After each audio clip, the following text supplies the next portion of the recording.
मुझे वापस दीजिए। कहाँ ले जा रही है रियांश को? हम तो दोस्त नहीं ना। बच्चे को लेकर रीत और बिंदिया में बहस। आप सब लोग देख रहे हैं कैसे ये मेरे बच्चे को अपना बच्चा बोल रही है। ये मेरा बच्चा है, मुझे वापस दीजिए। खबरदार, तू लोग ऐसे हाथ में लगा, मैं आपके हाथ जोड़ती हूँ, आपके पैर पड़ती हूँ, प्लीज प्लीज मुझे यार वापस दीजिए। अच्छा प्लीज यार, प्लीज बोला दिव्या।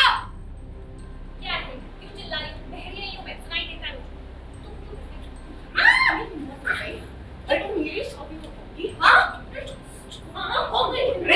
प्रतीक के चक्कर में भिड़ गई स्मिता और दिव्या।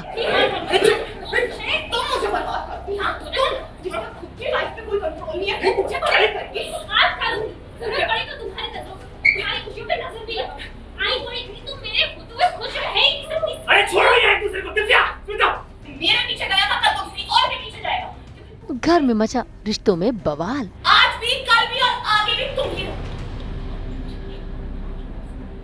जी टीवी के सीरियल जाने अनजाने हम मिले में बिंदिया एक एक कर सभी घर वालों के सामने अच्छा बनने का नाटक करती जा रही है और रीत, उसका तो दिल उसने जीत ही लिया है। तभी तो देखिए कैसे रीत को अपने बच्चे के साथ सोता हुआ देखकर बिंदिया परेशान हो रही है। और तो और बड़े ही प्यार से उसने रीत को झांसे में ले लिया। ऐसे में रीत बच्चे के चारों तरफ तकिया रखकर वहाँ से चली जाती है ताकि बच्चा गिरे ना। लेकिन यहीं से बिंदिया का खेल शुरू होता है, क्योंकि बच्चे को अकेले कमरे में पाकर शालिनी बुआ चलती है चाल। जरा देखिए कैसे सबसे छिपते छिपाते वो सारी तकिया हटा देती है ताकि बच्चा नीचे गिर जाए। और होता भी वही है, लेकिन बच्चा गिरने से बच जाता है क्योंकि राघव आकर उसे बचा लेता है।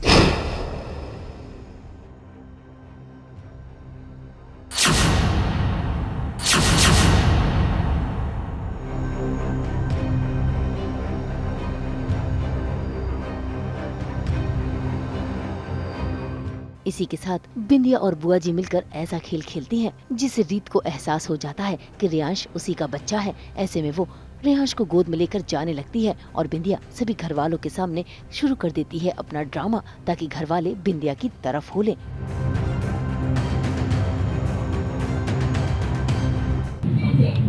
मेरा बच्चा मुझे वापस दीजिए। कहाँ ले जा रही है रियांश को? तुम्हारा सीरियसली हम तो दोस्त नहीं ना। राघव जी, डाली जी, वो तो काफी देख रही है कि मुझसे मेरा बच्चा छीन रही है। राघव, आपको याद है मैंने आपसे कहा था कि रियांश हमारा बेटा है और हमारा बेटा जिंदा है। मैं सच कह रही हूँ राघव, रियांश रियली हमारा बेटा है।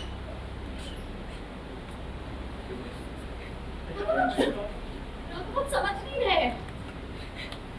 देखा देखा देखा देखा आप लोगों ने ये कैसे मेरे बच्चे को अपना बच्चा बना रही है और अपने मुंह से बोल रही है कि इसका बच्चा है, क्योंकि ये है मेरा बच्चा। मेरे रियांश से मुझे देखो। खबरदार बिंदिया, इसे हाथ भी मत लगाना, दूर रहो इससे।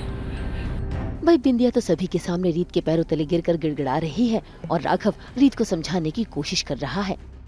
ऐसे में रीत की जेठानी भी आकर रीत को समझाती है, लेकिन रीत ये मानने को तैयार नहीं है क्योंकि उसे तो बुआ जी और बिंदिया ने मिलकर गुमराह जो कर दिया है। ऐसे में बुआ जी को मिल जाता है मौका सभी के सामने रीत को दिमागी रूप से बीमार साबित करने का। किसी पराये बच्चे को घर में मत रखो। पराये बच्चे से इतनी अटैचमेंट अच्छी बात नहीं होती है। मेरी बात को समझो ना। रीत ने भी रिश्ता नहीं अपना बच्चा है, तो अपना वो सच में और भ्रम में फर्क नहीं कर पा रही है। उसे हर तरफ अपना ही बच्चा दिखाई देता है। बस बहुत हो गया शांत।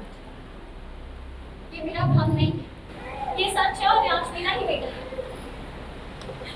भाई रीत तो अपनी बात पर अड़ गई है और राघव उसकी ये हालत समझ रहा है और बुआ जी वो अंदर ही अंदर खुश भी हो रही हैं क्योंकि वो जो करना चाहती थी उन्होंने वो कर दिया है। खैर राघव अभी अपनी रीत को लेकर तो चला गया है, लेकिन कहीं न कहीं राघव को भी ऐसा ही लगता है कि रियांश उसी का ही बेटा है। वहीं दूसरी ओर रीत की बहन स्मिता ने घर में आकर मचा दिया है बवाल और कर दिया है दिव्या पर हमला। जरा देखिए कैसे आते के साथ ही वो दिव्या के साथ भिड़ गई है। तुम मुझे बर्बाद करती हो, तुम जिसका खुद की लाइफ पे कोई कंट्रोल नहीं है, मुझे बर्बाद करती हो। आज करूंगी, जरूरत पड़ी तो तुम्हारे नजरों तुम्हारी खुशियों पे नजर भी लगाऊंगी। आई कोई भी तुम मेरे खुद में खुश रह ही नहीं सकता। अरे छोड़ो इनको सर। यही तुम्हारी असलियत। अब प्रतीक दोनों को रोकने की कोशिश तो कर रहा है, लेकिन स्मिता और दिव्या दोनों की लड़ाई धीरे धीरे बढ़ती ही जा रही है और दोनों एक दूसरे की जानी दुश्मन बन रही है। कभी स्मिता दिव्या पर हमला बोलती है तो कभी दिव्या स्मिता पर। ऐसे में बात हद के पार हो जाती है और दोनों एक दूसरे के खून की प्यासी बन जाती हैं। वो तो शुक्र है कि रीत आ जाती है और इनकी लड़ाई में लगाती है ब्रेक।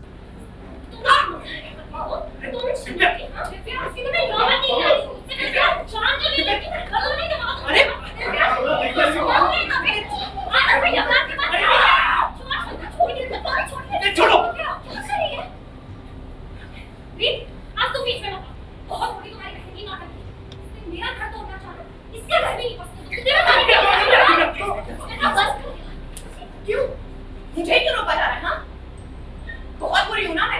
और ये दिव्या बहुत महान है जो मेरे होने वाले ससुराल जाकर मेरा रिश्ता तोड़वा कर आ गई। इसका क्या है? आपने सच में ऐसा किया? हाँ किया है।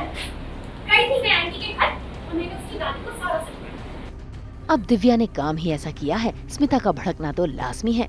ऐसे में रीत भी दिव्या को उसकी गलती का एहसास दिला रही है, लेकिन दिव्या वो मानने को तैयार नहीं है। बस फिर क्या, दिव्या की ये अकड़ देखकर स्मिता से भी रहा नहीं जा रहा और दोनों बार बार एक दूसरे के बाल नोचना चाहती हैं। वो तो शुक्र है कि तभी राघव आ जाता है और दोनों को शांत रहने के लिए कहता है।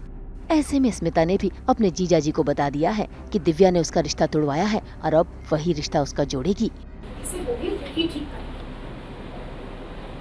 तुम एंडी की दादी को आज ही फोन करकर बोलोगे कि जो भी तुमने बकवास करी सब झूठ। वरना कसम से बोलो तुम्हें प्रतीक की जिंदगी से निकालकर दोबारा उसकी जिंदगी में आ जाऊंगी और तुम्हें पता ही नहीं कर। कोशिश तो कर, तुझे तो मैं छोड़ूंगी। छोड़ो प्लीज। वही स्मिता तो प्रतीक और दिव्या दोनों को ही अल्टीमेटम देकर चली गई। अब देखना होगा क्या उसके अल्टीमेटम पर दिव्या उसका रिश्ता जोड़ पाएगी। मुंबई से कैमरामैन अजय उगरेजा के साथ ब्यूरो रिपोर्ट। हम तो 24/7 परोसते हैं आपको एंटरटेनमेंट की गर्मा गर्म खबरें। तो अगर आपको ये वीडियो पसंद आया है, आप इसे लाइक करें, कमेंट देके अपनी राय जरूर दें। ऐसे ही एक्सक्लूसिव कंटेंट के लिए हमारे चैनल को सब्सक्राइब जरूर करें। अगर आप ये वीडियो फेसबुक पर देख रहे हैं तो हमारे फेसबुक पेज को भी लाइक करें। नाम तो आप सब जानते ही हैं, सास बहू और बेटियां, जहां हम लेकर आते हैं आपके लिए एंटरटेनमेंट जोरदार।